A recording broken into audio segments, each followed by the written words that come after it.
Summit County is putting deed restrictions on short-term rentals to preserve local neighborhoods for locals. Phil Lindemann, Krystal, 93 News. First, authorities today identified the suspect of an alleged knife attack at Beaver Run Resort as 38-year-old Carlton Findley of Breckenridge. A police report claims Findley allegedly attacked a 40-year-old coworker with a knife yesterday morning. The victim suffered multiple stab wounds to the back of the head and hands. He was taken to St. Anthony's in Frisco and then moved to a Front Range hospital in stable condition. Multiple witnesses claim Findley sliced the other man with a kitchen knife. Findley remains in Summit County Jail on charges of attempted murder and felony menacing. This week on the State of Summit, we look at how Summit County protects local housing from an odd angle, dubbed Deed Restriction Light. Having people living full-time in your neighborhood, that's a good thing. That helps preserve the character of the neighborhood of Summit County. That was Jason Dietz, housing director for the county. He met with county commissioners yesterday about the Housing Helps program, an unusual tactic borrowed from Vail. One of the biggest challenges in workforce housing is available developable land. It's extraordinarily scarce in the county, and that's how the program really got its origins in Vail, because they have even less land. Rather than build new homes, Housing Helps pays a fee to put deed restrictions on existing homes in historically local neighborhoods like Peak 7, French Creek, and Silver Shekel.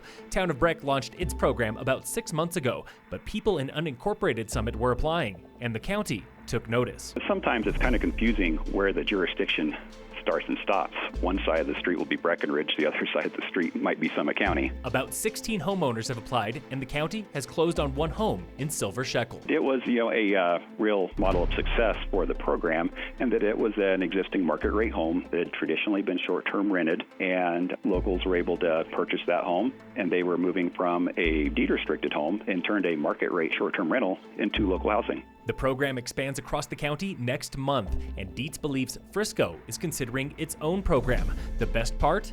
No pushback. We're working with people that want to do this, and so in that regard, there hasn't been any pushback at all. If you are a homeowner or renter interested in Housing Helps, follow Summit County's social media channels in February or visit the county's housing website.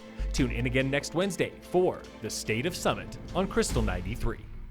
A hotly contested minimum wage increase is on the town council agenda in Silverthorne tonight. Council has been vocally opposed to a wage higher than the state minimum of $12, citing unintended consequences and free market meddling. Town manager Ryan Highland expects them to draft a policy statement tonight.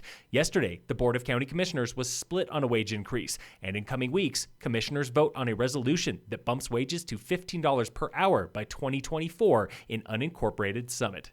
Tonight's town council meeting in Silverthorne starts at 7 p.m. in council chambers.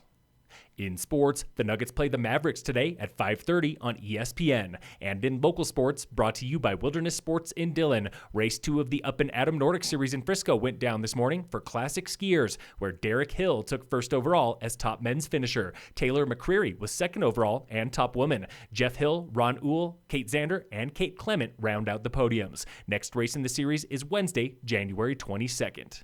All Summit High Preps teams are off today, back tomorrow with boys and girls basketball. And the Breckenridge Vipers lost to New York Fire last night at home, Breck's first ever midweek home game. This weekend, the Vipers are in Sun Valley for a 2-game series. The boys will be back on home ice January 31st for Pikes Peak. Phil Lindemann, Krystal, 93 News.